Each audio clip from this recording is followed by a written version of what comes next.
Hello and welcome to Cricket Channel Venkatesh. As expected, it was a no contest. చాలా చాలా సునాయాసంగా ఈజీగా పాకిస్తాన్ని ఇండియా ఓడించింది, చిత్తుగా ఓడించింది. ఆపరేషన్ సింధూర్ పార్ట్ 2 ఏం కాదు ఇది, బట్ ఆపరేషన్ చిత్తుగా పాకిస్తాన్ని ఓడించారు. ఎక్కడ కూడా ఫ్రమ్ బాల్ 1 ఇండియా టోటల్గా డామినేట్ చేసింది.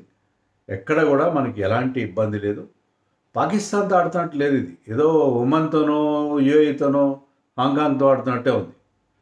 ఎందుకంటే ఎక్కడ కూడా వాళ్ళకి ఒక్క ఇంచు కూడా అవకాశం ఇవ్వలేదు. ఇలాంటి కసి ఇలాగే వాళ్ళు చిత్తు చేయాల్సింది, ఇలాగే చేయాలి. ఇది చాలామంది మ్యాచ్ ఎందుకు ఆడుతున్నారో అది చాలా లోపల హర్ట్ ఫీలింగ్స్ ఉన్నాయి అందరికీ. హర్ట్ ఫీలింగ్స్కి తగినట్టుగానే పాకిస్తాన్ని చిత్తుగా ఓడించారు. వాళ్ళు తల ఎత్తుకోలేనట్టుగా చేశారు. ఆ రకంగా we should feel happy the way our team perform. బ్యాటింగ్లో కానీ, బౌలింగ్లో కానీ, ఫీల్డింగ్లో అన్ని క్యాచ్లు పట్టారు. బౌలర్స్ అందరూ, మెయిన్ బౌలర్స్ అందరూ వికెట్లు వచ్చాయి. 5 మెయిన్ బౌలర్స్ వికెట్లు వచ్చాయి. బ్యాటింగ్లో కూడా ఎక్కడ ఎలాంటి తడబాట్లేదు. అభిషేక్ శర్మ మరొకసారి రెచ్చిపోయాడు. And Suryakumar on his birthday 47 not out అతను కీ రోల్ ప్లే చేశాడు. తిలక్ వర్మ సపోర్ట్ చేశాడు. So it was a near perfect win for India. పర్ఫెక్ట్గా మన వాళ్ళు గెలిచేశారు. అన్నిటికంటే నాకు నచ్చింది ఏంటంటే మ్యాచ్ తర్వాత we stand with Pahalgam victims అని చెప్పాడు సూర్యకుమార్ యాదవ్. ఈ విజయాన్ని మేము మన ఆర్మ్డ్ ఫోర్సెస్, మన సైన్యానికి అంకితం ఇస్తున్నాం అని చెప్పి అన్నాడు. అది చాలా ఇంపార్టెంట్, చాలా ఇంపార్టెంట్. ఎందుకంటే చాలా హర్ట్ ఫీలింగ్స్, హర్ట్ సెంటిమెంట్స్ ఉన్నాయి. దాని అన్నిటి మీద కొంచెం ఆ గాయాలు కొంచెం ఊరట కలిగించిందేమో అని అనిపించింది మ్యాచ్. నిజంగా the way our team has played expected అది. ఎందుకంటే పాకిస్తాన్ టీంలో ఎలాంటి స్ట్రెంత్ లేదు. మీరు చూడండి, వాళ్ళ బెస్ట్ బ్యాట్స్మెన్ ఎవరంటే టేల్ ఎండర్ షైన్ అఫ్రీది 4 సిక్స్లు కొట్టాడు. దానివల్ల వాళ్ళకి 127 ఆ స్కోర్ అని వచ్చింది. వాళ్ళ బెస్ట్ బౌలర్ ఎవరంటే పార్ట్ టైమర్ సైమ్ అయూబ్, వరుసగా 2వ డక్ అతనికి. ఐ థింక్ లాస్ట్ 4-5 మ్యాచ్ల్లో 3వ డక్, కానీ అతను 3 వికెట్లు తీశాడు. పడిన 3 వికెట్లు అతనికే వచ్చాయి. సో దాన్ని బట్టి మనకు అర్థమవుతుంది, అంటే వాళ్ళ రెగ్యులర్ బౌలర్స్ ఎవరు సరిగ్గా బౌలింగ్ చేయలేదు, రెగ్యులర్ బ్యాటర్స్ ఎవరు సరిగ్గా బ్యాటింగ్ చేయలేదు. సో ఏ రకంగా చూసుకున్నా చాలా అవమానకరమైన డిఫీట్ అందించారు పాకిస్తాన్. అదే కదా మనం కోరుకున్నది. పాకిస్తాన్ని ఎంత అవమానించాలో ఆ రకంగా అవమానించారు. సరే, మ్యాచ్ చూసిన వాళ్ళు చూశారు, చూడని వాళ్ళు చూడలేదు. But the way our team perform, మరొకసారి తమ స్ట్రెంగ్త్ని, తమ సుపీరియారిటీని ఇండియా అసర్ట్ చేసుకుంది. That way you should feel happy about it. Toss వాళ్ళు గెలిచారు. ఇండియా గెలిస్తే కూడా ముందుగా బౌలింగ్ చేసేవారు. వాళ్ళు కూడా మొదట బ్యాటింగ్ ఎంచుకున్నారు. సో ఇండియా కోరుకున్నది జరిగింది. ఫస్ట్ ఓవర్లోనే first ball was a wide from Hardik Pandya. Second బాల్కి సైమ్ అయూబ్ అవుట్ అయ్యాడు.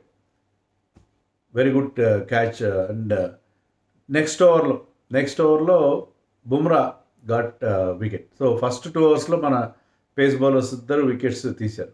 తర్వాత అక్షర్ పటేల్ 2 వికెట్లు తీశాడు. మీరు ఫకర్ జమాన్ గ్రేట్ ప్లేయర్ అని ఎవరో అన్నారు మన కామెంట్స్లో కూడా. చాలా ఎక్స్పీరియన్స్ ప్లేయర్. ఫకర్ జమాన్ లేదు, మరొకరు కాదు, మహమ్మద్ హారిస్. అందరూ ప్యాక మెడల్లా కూలిపోయారు. ఒకే ఒక పార్ట్నర్షిప్ ఏంటంటే వాళ్ళ ఓపెనర్ ఫరాన్ అండ్ ఫకర్ జమాన్ మధ్య ఒక 39 రన్స్ పార్ట్నర్షిప్. అది తప్ప wickets full at regular intervals.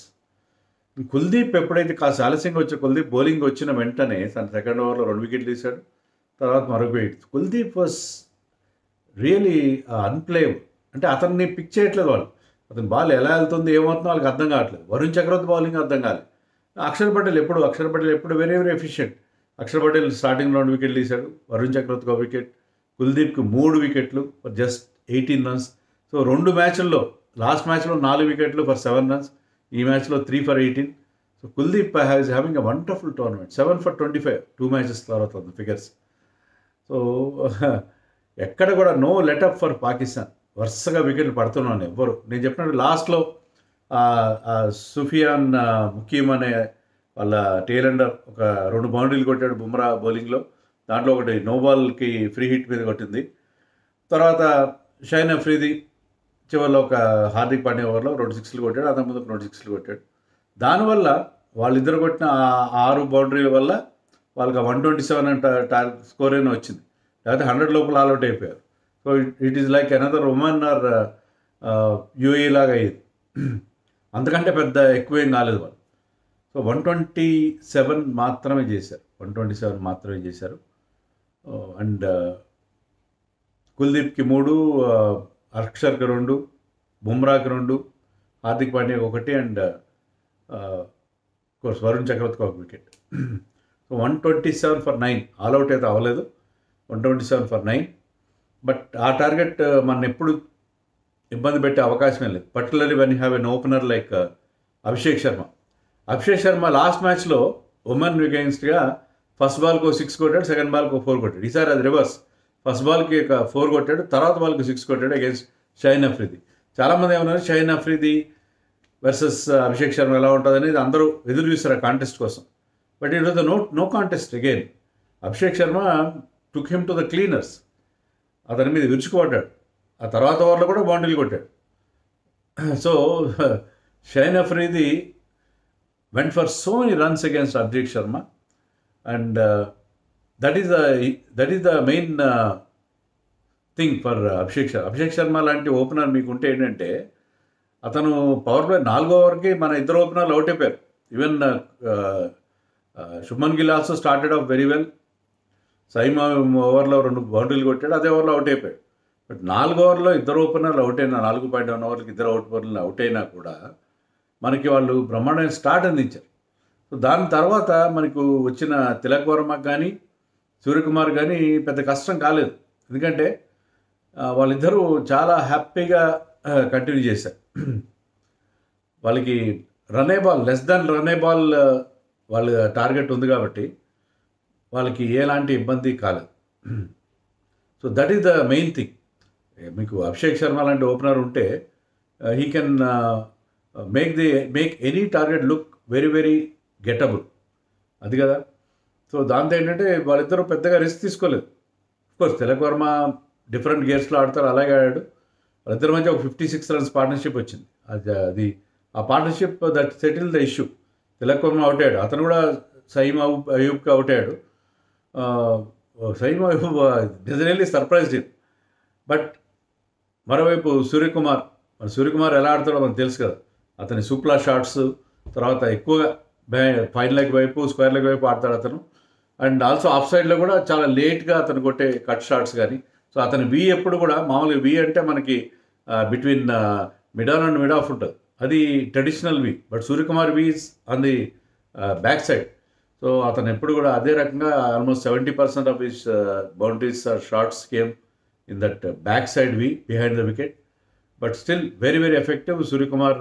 నేను ఇంతకుముందు కూడా ప్రివ్యూలో కూడా చెప్పాను, సూర్యకుమార్కి పాకిస్తాన్కి అగేన్స్ట్గా మంచి రికార్డ్ లేదు, 18 అతను హైయెస్ట్ స్కోర్ ఇన్ 4 మ్యాచెస్ అని చెప్పి. కానీ ఇక్కడ మాత్రం ఈ batted beautifully on his birthday. So birthday రోజున వాళ్ళకి రిటర్న్ గిఫ్ట్ లేదు, ఇండియాకి రిటర్న్ గిఫ్ట్ ఇచ్చాడు. 47 not out, he stayed till the end and played the winning hit, ఒక big 6 into the stands. So అది పరిస్థితి. శివం దుబే కూడా ఒక 6 కొట్టాడు. మరి సంజు శాంసన్ ఎందుకు రాని మీరు అనొచ్చు, కానీ మనం చూసాం కదా, ఫస్ట్ వికెట్ గిల్ అవుట్ అయ్యాడు. గిల్ అవుట్ అయితే మరొక రైట్ హ్యాండర్ సూర్యకుమార్ వచ్చాడు. తర్వాత అభిషేక్ అవుట్ అయితే లెఫ్ట్ హ్యాండర్ మన తిలక్ వర్మ వచ్చాడు. అలాగే తిలక్ వర్మ అవుట్ అయితే మరొక లెఫ్ట్ హ్యాండర్ శివం దుబే వచ్చాడు. సో లెఫ్ట్ రైట్ కాంబినేషన్ మనం మెయింటైన్ చేయడం అనేది చూసాం మనం.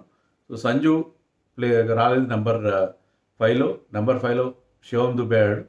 అండ్ శివం దుబేతో కలిసి సూర్యకుమార్ ఇంకా 4.1 ఓవర్స్ మిగిలి ఉండగానే టార్గెట్ని అచీవ్ చేశారు. సో దట్ వే ఇండియా చాలా చాలా ఆడుతూ పాడుతూ గెలిచేసింది పాకిస్తాన్ని. Put them in the right place. Pakistan ఎంత వీక్గా ఉందనేది ప్రపంచం మొత్తానికి చూపించారు. సో సెంటిమెంట్స్ ఉన్నాయి డెఫినెట్గా. ఎంతమంది చూశారు, ఎంతమంది చూడలేదు నాకు తెలీదు. స్టేడియంలో క్రౌడ్ బాగానే వచ్చారు.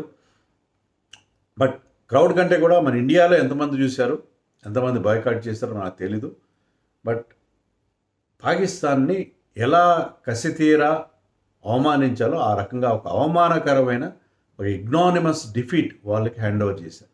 దట్ వే మనకు కొంత ఊరట ఖచ్చితంగా కలుగుతుంది. అదిగాక చివరిలో సూర్యకుమార్ చెప్పిన మాటలు about Pahalgam victims and dedicating this victory to armed forces, అది నాకు బాగా నచ్చింది. అంటే కొంతలో కొంత మనకి ఊరట కలిగించిన విషయం అది. But it was India will take it this victory. India domination, mission domination continue అవుతున్నది.